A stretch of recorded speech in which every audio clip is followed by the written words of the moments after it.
कहानी की शुरुआत होती है जंगल में शिकारियों की एक टीम से, जिन्होंने कई सारे जानवरों को मार दिया था और ये सभी शिकारी जानवरों का शिकार करके उनकी खालों को निकालकर शहर में बेचा करते थे। ये लोग खालों को बांधकर बस यहाँ से निकलने की तैयारी करने ही वाले थे कि तभी जंगल के आदिवासी लोग इन पर हमला कर देते हैं और इन्हें चारों तरफ से घेर लेते हैं। जंगल के आदिवासी लोग बहुत ज्यादा गुस्से में होते हैं और इन पर तीर बरसाना शुरू कर देते हैं, जिससे शिकारी टीम के बहुत सारे लोग मारे जाते हैं। और ये आदिवासी कबीला इसलिए हमला करता है क्योंकि उनका जो सरदार होता है उसकी बेटी को किसी ने किडनैप कर लिया था और उन आदिवासी लोगों को लगता है कि ये इन्हीं शिकारी लोगों का काम है। ये लोग भी उन आदिवासियों से मुकाबला करते हैं, पर आदिवासी तादाद में ज्यादा होते हैं, इसलिए ये लोग उनका मुकाबला नहीं कर पाते और इनके कई सारे लोग मारे जाते हैं। अब शिकारी टीम के कैप्टन को भी समझ आ चुका था कि अगर आदिवासियों से लड़ेंगे तो हम सब मारे जाएंगे, इसलिए वो अपनी टीम से कहता है कि जितनी खाल हो सके उठाओ और उन्हें लेकर जल्दी से बोट पर चले जाओ। यहाँ मूवी का मेन कैरेक्टर ग्लास अपने बेटे के पास आता है और उसे जल्दी से बोट तक पहुंचने को कहता है। तभी ये लोग देखते हैं कि आदिवासी लोगों का एक और बड़ा ग्रुप आ रहा है, इसलिए ये लोग लड़ना छोड़ देते हैं और अपनी जान बचाने के लिए तेजी से बोट की तरफ भागते हैं। इसी बीच शिकारी टीम के और भी कई सारे लोग मारे जाते हैं। बस कुछ ही लोग बोट तक पहुंचकर यहाँ से निकल जाते हैं। उनके जाने के बाद आदिवासी लोग शिकारियों से बची सारी खालों पर कब्जा कर लेते हैं और कबीले के सरदार को यहाँ अपनी बेटी नहीं मिलती। अब कबीले का सरदार अपने लोगों से कहता है कि यहाँ पर जितनी भी उन अमेरिकन शिकारियों से खालें बची हैं उन्हें उठा लो। इन खालों को हम फ्रेंच शिकारियों को दे देंगे, बदले में हम उनसे घोड़े और बंदूकें ले लेंगे और मेरी बेटी को तब तक ढूंढते रहेंगे जब तक वो मिल नहीं जाती। दूसरी तरफ ये अमेरिकन शिकारी लोग काफी दूर जाने के बाद भी डरे हुए होते हैं और बंदूक तान कर तैयार रहते हैं, क्योंकि उन्हें भी पता था कि वह आदिवासी लोग इनका इतनी आसानी से पीछा नहीं छोड़ेंगे और वो कभी भी इनके ऊपर हमला कर सकते हैं। अब यहाँ पर इन लोगों को समझ नहीं आ रहा होता कि हमें किस तरफ जाना चाहिए। तब कैप्टन ग्लास से पूछता है कि हमें क्या करना चाहिए। ग्लास कहता है कि हमें इस बोट को छोड़ के जमीन के रास्ते चलना चाहिए, क्योंकि वो आदिवासी लोग नदी को फॉलो करते हुए जल्दी हमारे तक पहुंच जाएंगे, इसीलिए जमीन ही हम सबके लिए सबसे सेफ रास्ता है। लेकिन ग्लास की इस बात से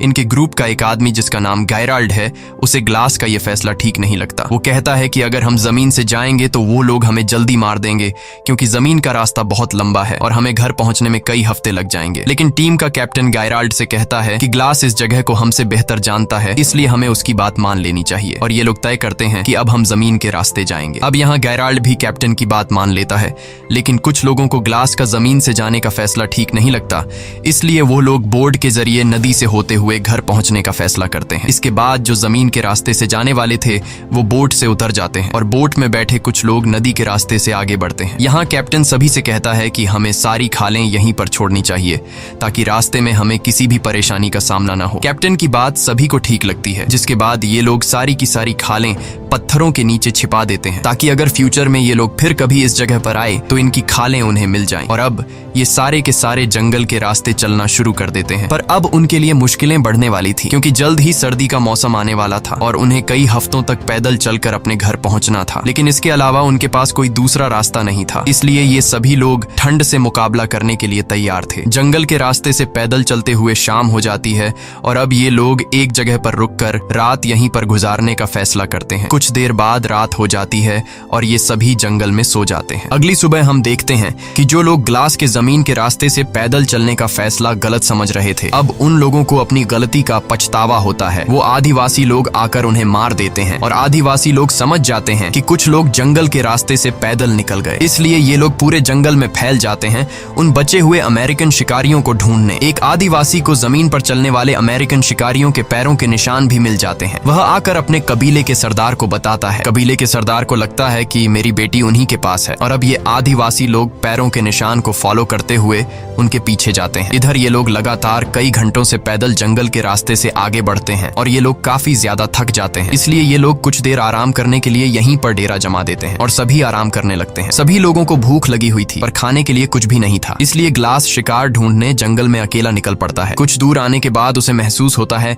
कि आसपास कोई है, इसलिए ग्लास बंदूक उठाकर रेडी हो जाता है और तभी उसे सामने भालू के 2 छोटे बच्चे दिखाई देते हैं। इससे पहले कि ग्लास वहां से निकल पाता तभी एक बड़ा भालू उस पर हमला कर देता है, जिससे ग्लास के हाथ से बंदूक गिर जाती है। वो भालू ग्लास को उठाकर पटकता है और ग्लास को बुरी तरह से जख्मी कर देता है। अब ग्लास कुछ भी नहीं कर सकता था, इसलिए वो आराम से जमीन पर लेट जाता है। ग्लास जब शांत होता है तो भालू भी वहां से जाने लगता है, लेकिन ग्लास शिकार पाने के लिए किसी तरह करके अपने गन के पास पहुंचता है। तभी वो भालू दोबारा से ग्लास पर हमला करने के लिए आता है। ग्लास जल्दी से बंदूक से उसे गोली मारता है, पर वह गोली भालू के सर में लगने के बजाय उसके गले में लग जाती है, जिससे भालू अब और ज्यादा चिढ़ जाता है और अपने पंजों से ग्लास के गले को चीर देता है। लेकिन भालू रुकता नहीं और वो ग्लास के पूरी बॉडी को बुरी तरह से अपने पंजों से काट देता है। गोली लगने की वजह से भालू भी कमजोर हो चुका था। ग्लास अब किसी तरह करके चाकू निकालकर उस भालू पर कई वार करता है, जिससे ये दोनों ढलान से लुढ़कते हुए नीचे गिर जाते हैं, जिसके बाद वह भालू भी ग्लास के ऊपर गिर जाता है। लेकिन भालू मर चुका था और ग्लास भी लगभग मर ही चुका होता है,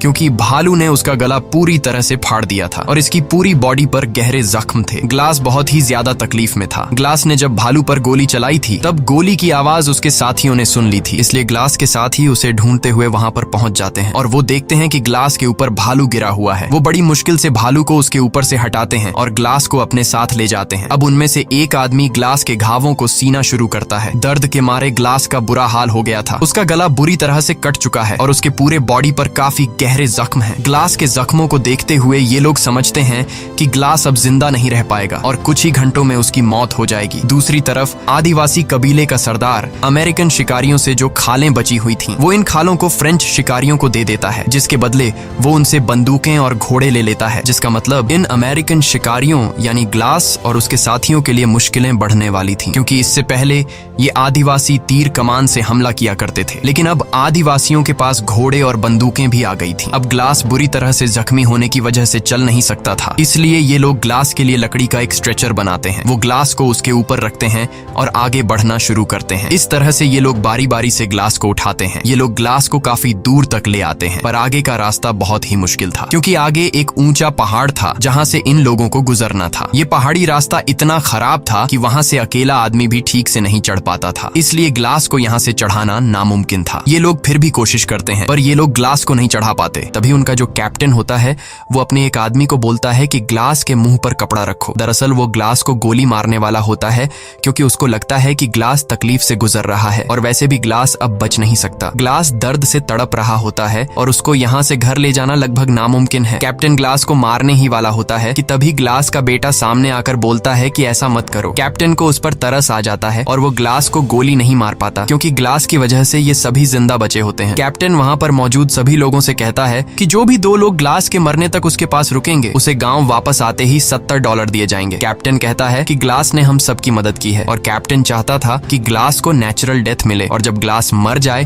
तो उसका अंतिम संस्कार करके वो 2 लोग भी वापस आ जाएं। अब ग्लास का बेटा फौरन बोलता है कि मैं रुकूंगा, और वहाँ पर एक लड़का और होता है जिसका नाम फ्रेजर है। वो कहता है कि मैं रुकूंगा चाहे $70 मिले या ना मिले। अब ग्लास का बेटा हॉक और फ्रेजर दोनों उम्र में छोटे थे, इसलिए कैप्टन कहता है कि एक और आदमी भी इनके पास रहना चाहिए। यहाँ गेराल्ड सामने आकर बोलता है कि मैं रुकूंगा, पर $70 बहुत कम है। तब कैप्टन बोलता है ठीक है, $100 मिलेगा। और तभी जो ग्लास का बेटा और जो दूसरा लड़का होता है वो कहते हैं कि तुम हमारे डॉलर भी रख सकते हो। ये सुनकर गेराल्ड कहता है $300 काफी है, इससे मैं अपना घर खरीद सकता हूँ, और वैसे भी 2 से 3 दिनों की बात है, इससे ज्यादा दिन ग्लास जिंदा नहीं बच पाएगा। और गेराल्ड भी उनके साथ रुकने के लिए तैयार हो जाता है। अब ये 3 लोग ग्लास के पास यहाँ पर रुक जाते हैं और बाकी सब आगे निकल जाते हैं। गेराल्ड ग्लास के पास ही बैठ जाता है और ग्लास के मरने का इंतजार करने लगता है, लेकिन ग्लास मरने का नाम तक नहीं ले रहा होता। अगले दिन ग्लास का बेटा और वो दूसरा लड़का पेट भरने के लिए शिकार और पीने के लिए पानी लेने चले जाते हैं। तब गेराल्ड पास ही में एक घड़ा खोदने लग जाता है, लेकिन गेराल्ड ऐसा क्यों कर रहा है? क्या वह ग्लास को जिंदा दफनाने का सोच रहा है? ये तो हमें आगे ही पता चलेगा। इस तरह से और भी कई घंटे गुजर जाते हैं और जब गेराल्ड देखता है कि ग्लास अभी तक नहीं मरा, तब वो गुस्से से ग्लास के पास आता है और ग्लास से कहता है कि तुम मरते क्यों नहीं? तुम्हारी वजह से हम सबकी जान चली जाएगी, क्योंकि आदिवासी लोग अभी भी पागलों की तरह हमें ढूंढ रहे हैं, और अगर आदिवासी यहाँ पर आ गए तो वो हम सबको मार देंगे और तुम अपनी जान जान देकर अपने बेटे की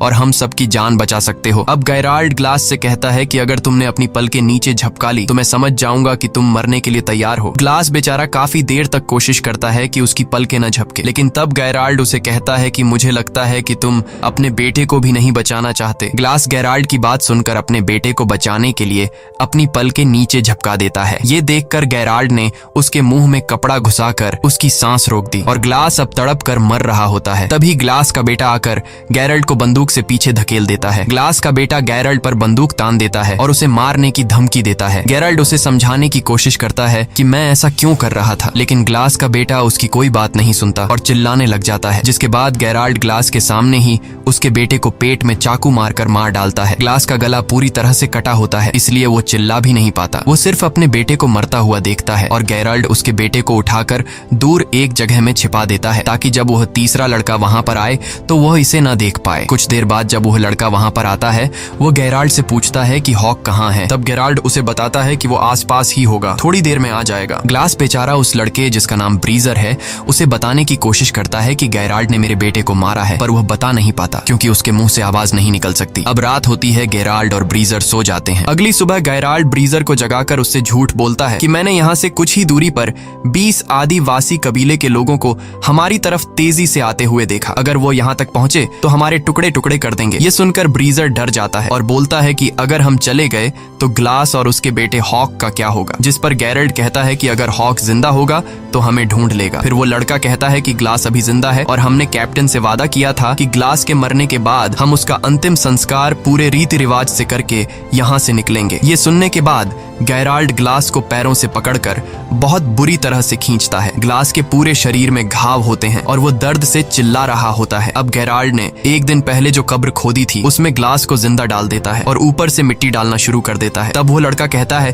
कि ये तुम क्या कर रहे हो। गेराल्ड कहता है कि ये आज नहीं तो कल मर ही जाएगा और जैसा कि हमने वादा किया था उसका अंतिम संस्कार पूरे रीति रिवाज से किया जाएगा, तो मैंने अपना वादा पूरा कर लिया है। वो उसके ऊपर थोड़ी सी मिट्टी डाल देता है और वहां से चला जाता है और उस लड़के को बोलता है कि तुम भी मेरे साथ चलो। ब्रीजर को ग्लास के इस हाल के लिए बहुत दुख होता है। वो ग्लास से कहता है कि सॉरी मिस्टर ग्लास, मुझे जाना होगा, और ये कहकर वो पानी की एक बॉटल ग्लास के ऊपर रखकर वहां से निकल जाता है। अब यहाँ पर ग्लास अकेला है, वो तड़प रहा है। ग्लास कई घंटों तक उसी जगह पर जहाँ उसे दफनाकर चले गए थे अधमरी हालत में लेटा रहता है। वो सोचता है कि यहाँ पड़े पड़े वैसे भी मरना है तो क्यों न बचने की कोशिश की जाए। वो पूरी हिम्मत जुटाकर अपने हाथ पैर हिलाता है और बहुत तकलीफ से गुजरकर वो कब्र से बाहर निकलता है। ग्लास बहुत ज्यादा तकलीफ में होता है। वो रेंगते हुए सीधा उस जगह पर जाता है जहाँ उसके बेटे की लाश है। वो अपने बेटे की लाश को देखकर पूरी तरह से टूट जाता है और बदले की आग में जलने लगता है। उसके बाद वो अपने बेटे की लाश के ऊपर सिर रखकर सो जाता है। दूसरी तरफ सुबह होने पर गेराल्ड ब्रीजर को उठाकर कहता है कि जल्दी उठो, हमें यहाँ से निकलना होगा। आदिवासी कबीले के 12 लोग हमारे पीछे आ रहे हैं। ये सुनकर ब्रीजर गेराल्ड से कहता है कि तुमने तो कहा था हमारे पीछे 20 लोग लगे हैं। वो समझ जाता है कि गेराल्ड ने उससे झूठ कहा था, इसलिए वो गेराल्ड पर बंदूक तान लेता है। तब गेराल्ड ब्रीजर से कहता है कि तुम्हें तो मेरा शुक्रिया अदा करना चाहिए। मैंने तुम्हारी जान बचाई और तुम्हें डराना जरूरी था, क्योंकि एक अधमरे इंसान के साथ हम अपनी जान खतरे में नहीं डाल सकते थे। वैसे भी ग्लास मरने वाला था और अगर तुम जिंदा रहना चाहते हो तो मैं जैसा कहता हूँ वैसा करो, वरना तुम अकेले ग्लास के पास वापस जा सकते हो। ये सुनकर डर के मारे ब्रीजर गेराल्ड की बात मान लेता है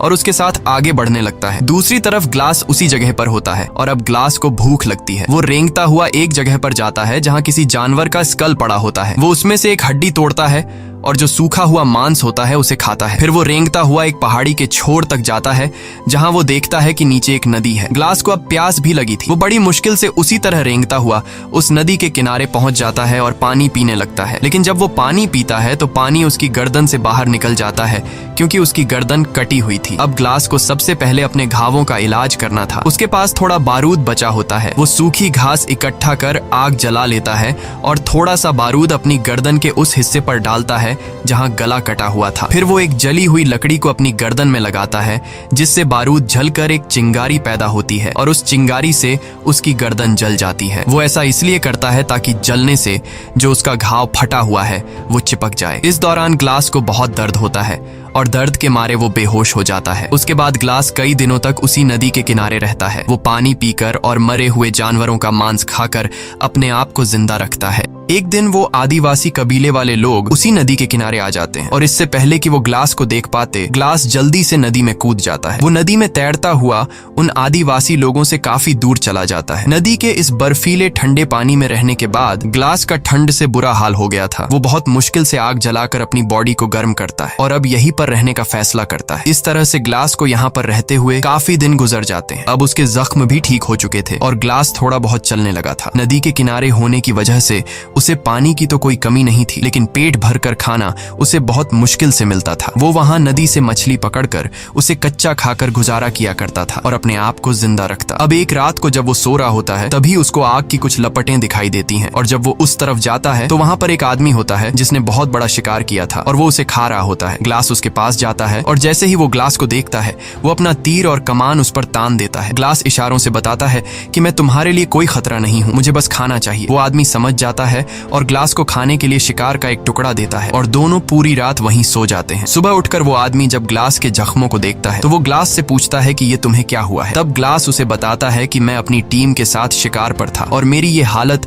एक जंगली भालू ने की है, जिसके बाद मेरे साथियों ने मुझे मरने के लिए जंगल में ही छोड़ दिया और उन्होंने मेरे बेटे को भी मार दिया। ये सुनकर उस आदमी को ग्लास के लिए बहुत दुख होता है और ये जो आदमी है वो कहता है कि मेरे पूरे परिवार को भी फ्रेंच शिकारियों ने मार डाला। ये कहते हुए वो आदमी बहुत ज्यादा इमोशनल हो जाता है, पर वो कहता है कि वो उन फ्रेंच लोगों से बदला नहीं लेना चाहता क्योंकि बदला लेना ऊपर वाले के हाथ में है। वह आदमी ग्लास के जख्मों को देखते हुए कहता है कि तुम मेरे साथ ट्रैवल कर सकते हो और इसके बाद वो दोनों एक घोड़े पर आगे का सफर तय करते हैं। दूसरी तरफ गायराल्ड और ब्रीजर अपने गांव के काफी करीब पहुंच जाते हैं, लेकिन गांव में एंटर होने से पहले गायराल्ड ब्रीजर से कहता है कि हमने जो भी किया उसके बारे में किसी को भी पता नहीं चलना चाहिए। वो ब्रीजर से कहता है कि अगर उन्हें सच पता चला तो कैप्टन हमें सूली पर चढ़ा देगा। मजबूरी में ब्रीजर उसकी बात मान जाता है। अब गैरल्ड और वो लड़का कैप्टन के पास जाते हैं और गैरल्ड कैप्टन को बताता है कि ग्लास के आखिरी सांसों तक हम उसके साथ रहे, हमने उसे अच्छी तरह से अंतिम संस्कार के साथ दफनाया और ग्लास का बेटा आदिवासी लोगों के हाथ लग गया और हम अपनी जान छुड़ाकर वहां से भाग आए। ये सुनकर कैप्टन अपने वादे के मुताबिक उन दोनों को $100 देता है, लेकिन वो लड़का पैसे लिए बिना वहां से चला जाता है। गैरल्ड उस लड़के के पैसे भी उठाकर बोलता है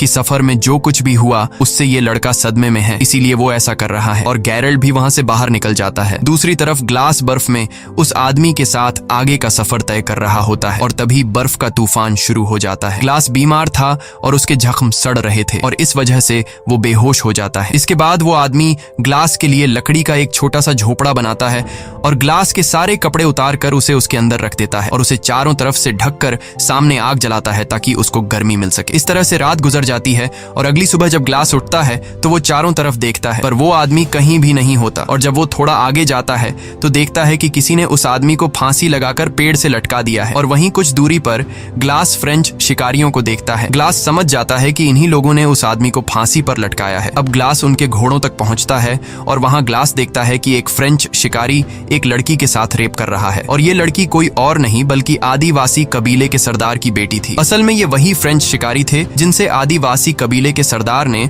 खालों के बदले घोड़े और बंदूकें ली थी और इन्हीं फ्रेंच शिकारियों ने कबीले के सरदार की बेटी को किडनैप किया था। लेकिन कबीले के सरदार को लग रहा था कि उसकी बेटी को अमेरिकन शिकारियों ने किडनैप किया है। उसके बाद ग्लास चुपके से पीछे से आकर जो आदमी कबीले के सरदार की बेटी के साथ गलत कर रहा था उसे मार देता है और लड़की को आजाद कर लेता है। यहाँ ग्लास होशियारी से काम लेते हुए एक घोड़े पर बैठ जाता है और बाकी घोड़ों की रस्सियां खोलकर बंदूक से गोली चला देता है जिससे सभी घोड़े भाग जाते हैं और अब उन फ्रेंच लोगों के पास घोड़े न होने की वजह से वे ग्लास का पीछा नहीं कर पाते, पर भागते समय ग्लास का पानी का बोतल वहीं पर नीचे गिर जाता है। वहां से भागने के बाद ग्लास रात एक पेड़ के नीचे गुजारता है और जब सुबह होती है तो वो देखता है कि आदिवासी उस तक पहुंचने वाले हैं। वो जल्दी से अपने घोड़े पर बैठकर भागने लगता है, लेकिन वे आदिवासी उसके काफी करीब होते हैं। वो एक दो आदिवासी को गोली मारता है और घोड़े को और तेजी से भगाता है और दौड़ते दौड़ते सामने एक पहाड़ आ जाता है जिसके नीचे एक गहरी खाई होती है। लेकिन ग्लास अब रुक नहीं सकता क्योंकि अगर वो रुकेगा तो वे आदिवासी लोग उसे मार देंगे। इसलिए ग्लास घोड़े के साथ खुद को उस खाई से गिरा देता है और नीचे